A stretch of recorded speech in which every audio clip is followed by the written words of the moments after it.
Today at the Star Trek Critic, Suddenly Human. As usual, each episode will start with 100 points and 1 point taken away for each error. This is a Talarian spacecraft, not Tyrellian, and as we know, a lot of these spacecraft do look alike. And why is Deanna standing so funny? Data says it could be a trap. The first point is lost for the reflection of a boom mic. Data says, I love you. Picard says, yes, Data, I know. Worf says the Chimera is responding to the distress call. However, it could be that distress call is part of the trap. You never know. Picard says, screw it, we'll check it out. 1 point lost for a single set of doors on the turbolift. Strangely, the Talarians use the same technology as the Alpha Beta moonbase. Since there's radiation, I have to take a point since they are not wearing any type of radiation protective suits. The original script had Chad Allen as a Talarian too, but he was too self-centered to have makeup on, so the producer said, screw it, we'll just make him human. They were going to fire him for that ordeal, but the whole purpose of having Chad Allen on the show was to attract the squirrely teenage girl audience. 1 point lost for the captain's log talking down to the audience like we forgot everything. Minus 1 point for opening credits 6 minutes into the show. He had a brain injury and now thinks he's Dr. Crusher.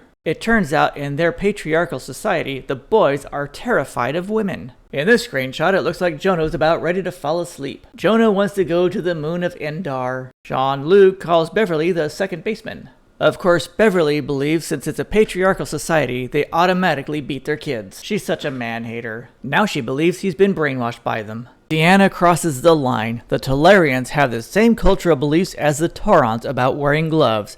Obviously, Jono lost a family member and is in mourning. Jono now tries to piss off the Klingon security guard. What a dumbass. Jono wants to know, how can you possibly take orders from a woman?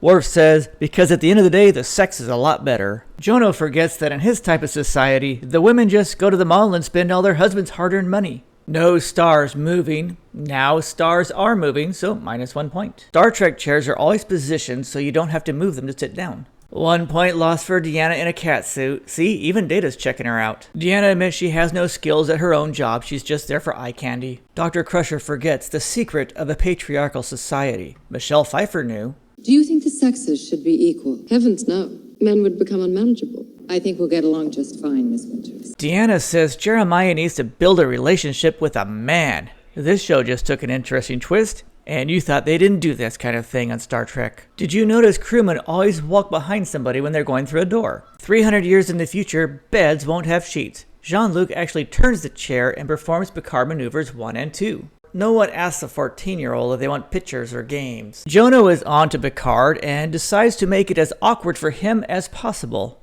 Personally, I think Jono is making this up just to make Captain Picard feel even more awkward. 1 point lost for leaving a Klingon weapon laying on your desk for anyone to pick up and stab you in the chest with. He didn't learn anything from his fight with the Nausicaans. Picard has OCD on where everything has to be placed. Can somebody tell me who that guy is on the shelf? You barely see Picard maneuver number 3. 1 point lost for not asking a Talarian expert about the gloves. They just had an incident in sickbay about it. 1 point lost for this horrible way of asking about the injuries. Of course, he's getting his input from Beverly, who said the show is sexist but still stayed on to have sex with a ghost. He could have simply said, I noticed you had some broken bones, and Jono would have proudly announced that you fell off riding the horse. Picard announces he's nervous around children. Deanna Troi is so surprised. Really? This is Picard maneuver number 3. Picard maneuver number 4. Deanna tells him off and puts him in his place. Yes! Picard's like, shit, I still have to deal with that brat in my room. Now that bratty kid has taken over his home. Picard tries to get through to Jeremiah by showing him baby pictures. Aww. Jeremiah has flashbacks while Jean-Luc performs Picard maneuver number 5, so it's time for a drink. We're going to drink.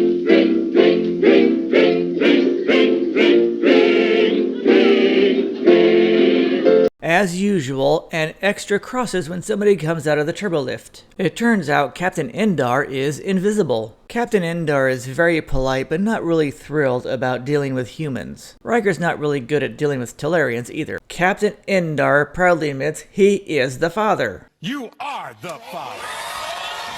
1 point lost for Captain's log talking down to the audience like we forgot everything during the commercials. Captain Endar sounds like a bit of an ass when it comes to battles, but talks about being a proud parent. Picard is right, they're gonna have a lot of paperwork to fill out now. -1 point for not contacting the legal department to see if his planet actually does have these traditions. He really needs to rethink listening to what Dr. Crusher has to say. He could have just asked about the broken bones a different way. Of course, since it's a patriarchal society, Dr. Crusher automatically believes that they're all a bunch of child beaters. This is Picard maneuver number 6, and 1 point lost for not just inviting them to Earth to visit his grandmother. Captain Endar might have agreed to such a simple diplomatic gesture. Now the two captains boast about the size of their defense forces. Endar says, "Quit listening to your man-hating doctor and counselor. I'm a good father." Beverly says, "Jean-Luc, men are sexist pigs and you are falling for their patriarchy." Picard says, "Doctor, what if you're wrong?" Beverly says, "You're just saying that because you're a man and won't listen to a woman's advice. All you men are alike." Picard and Jono catch Captain Endar making his move on Deanna. Jono and Endar do the father and son headbutt. He gives Jono the choice. Do you want to go to Earth or do you want to stay on the moon of Endar? Beverly is pissed. She thinks nobody listens to her because she is just a man-hating woman. The Talarians are about 300 years behind the times when it comes to weapons. How do they win that battle on Galen 4? 1 point lost for this un-Klingon-like comment is just a plot device so Beverly can tell him off too. And it's Data that explains Talarian customs to them and lets them know that if they asked the ship's legal team like they should have, they would have said the same thing. And not one of them thinks, let's invite Jono and Endar to Earth as a diplomatic gesture so he can make his own choice. They just want to lure him over by playing racquetball and eating a banana split. These writers are stupid. This is Picard maneuver number 7. Now Jeremiah makes that discovery. He's like, wait, if she's my grandmother, then Colonel Potter is my grandfather? She thinks he's coming back. Captain Picard is going to have a lot of explaining to do to her. Jono flips out, and Picard says, let's play racquetball. Picard says, have you ever seen this game before? Jono says, yes, I saw it on Tron. Jono has a meltdown. Picard sings his favorite Mother song. This would be a great time to suggest, Jono, why don't you and Captain Endar come to Earth for a little bit? But they don't do it. Don't be distracted by Data playing a chess game with himself. It happened again, an extra cross before opening doors. It's still called racquetball. They didn't give it a funny name. 300 years in the future, you're not allowed to move chairs when you sit down. They got that idea by watching dead people sit down. The android mansplains silverware. 1 point lost since it's obviously a different angle. Of course, Data stopped his chess game just to come over and go through his I don't know anything about humor routine. Here is Picard maneuvers numbers 8 and 9.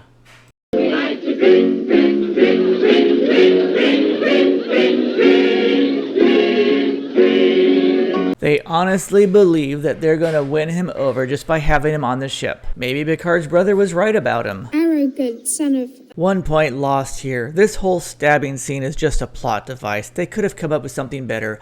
And -1 point since it looks like Jono is stabbing himself in the balls. Now that poorly written idea gives Dr. Crusher more firepower to blame the patriarchy for all her problems. She has horrible bedside humor telling these bad jokes. The Talarians are pretty tough taking on the Enterprise with three little ships. Riker now thinks he's Lieutenant LaForge. Geordi has less than 5 lines, so -1 point. The next point is lost for visible boom mics and the reflection in the back, and they try so hard to get rid of those. Now Riker and Endar go at it. This will give Dr. Crusher even more reason to blame men. But I do think Riker handled this poorly. He should have invited Captain Endar back to the ship.